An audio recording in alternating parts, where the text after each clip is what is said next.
On va parler d'une joueuse qui a fait une énorme impression la semaine dernière, c'est Iga Świątek. Pour remporter le 12e titre de sa carrière à Doha, la Polonaise a passé 2h58 sur le court pour remporter un titre. En ne jouant donc que 3 matchs, parce qu'elle a eu un forfait. Bon, ça, c'est pas de son fait, évidemment, mais elle n'a concédé que 5 jeux en route, en 3 matchs. Oui, oui, en 3 matchs. Et c'était Donc, pas un petit tableau en plus quand même, hein. c'était pas un petit tableau, hein. Je vais y venir. Notre partenaire, donc je sais Math, nous donne ce chiffre pour rendre compte de l'ampleur de sa domination.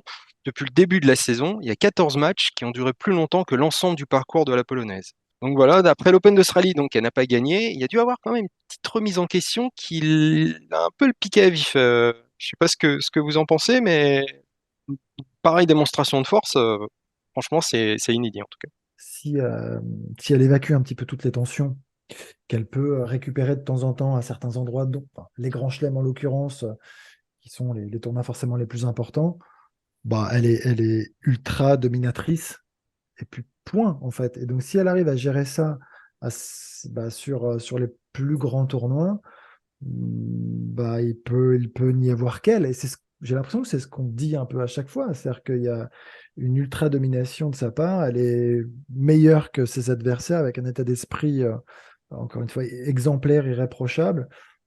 Enfin, on l'adore, enfin, on en parle beaucoup, sa fraîcheur, son envie, sa motivation, sa détermination, cette remise en question aussi permanente qui lui permet de rebondir, hein, c'est le cas. Mais si elle arrive à se départir un petit peu de cette hypertension qu'elle a, mais c'est normal en même temps d'arriver, d'être numéro un, d'être la cible, d'être la joueuse absolument à battre. Enfin, en même temps, c'est hyper dur et tu peux pas à chaque fois arriver et prendre le recul, même avec toute l'expérience du monde, je pense. Voilà. Je pense que c'est quasi injouable. Et c'est ce qui fait aussi le sel justement de ce que veulent vivre les sportifs, c'est vivre ces émotions dans les difficultés, enfin, dans les souffrances parfois, réussir à trouver des solutions dans des moments bien complexes. Et il y en aura encore et plein d'autres. Elle est toute jeune en plus, donc on va, on va la voir encore quelques années. Mais non, mais voilà. Donc, Tout dépend d'elle en fait, si tout on dépend d'elle. résume. C'est Tout dépend exactement d'elle, ça. quoi. Bah ouais, aujourd'hui, c'est Ouais. ça. Moi, je crois qu'il y a pas trop d'opposition si elle est au top de sa forme. Voilà. Ce qui me frappe, c'est l'impression de maîtrise absolue. Tu as dit qu'elle avait gagné, elle n'avait concédé que 5 jeux, c'est ça, sur la semaine 5 jeux. écoulée, Ouais. et elle a infligé 3-6-0 et 1-6-0 à chaque tour. C'est-à-dire que peu importe C'est le l'adversaire tarif. en face et peu importe l'adversaire en face et le stade de la compétition, il y a toujours un 6-0, quoi.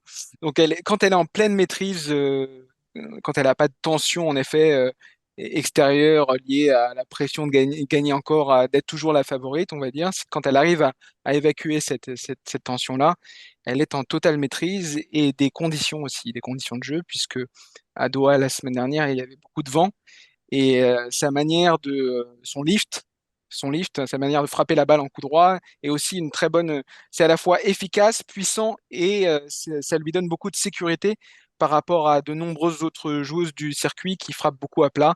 C'est notamment le cas de Pegula qu'elle a massacré, on peut le dire, en finale.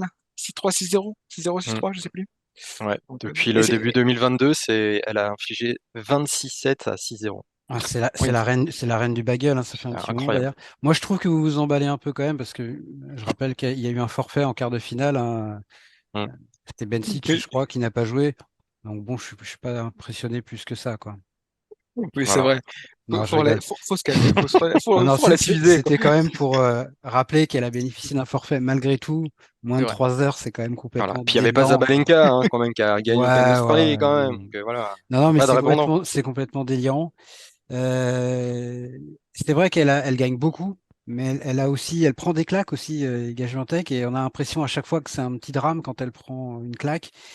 Mais je pense qu'après l'Open d'Australie, elle a dû encore faire un super boulot avec Daria Abramovic, sa coach mentale. Même si elle aime pas l'appeler comme ça, c'est quand même son rôle.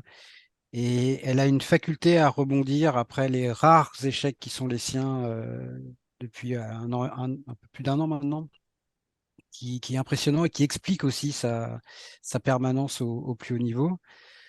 Et puis, ce qui est bien pour elle, c'est qu'on va bientôt arriver sur terre battue, où mine de rien, sa marge, Non, mais c'est vrai, ça fait 1 an qu'il a pris le pouvoir, parce que ça fait 1 an ça fait que un le an parti exactement. Ouais, c'est ça. est parti à la Exactement. retraite. Et c'est Ouais, d'ailleurs, je crois que c'était en gagnant à Doha qu'elle a enclenché vraiment cette C'est vrai. série très oui. impressionnante qui s'était étendue jusqu'à Wimbledon.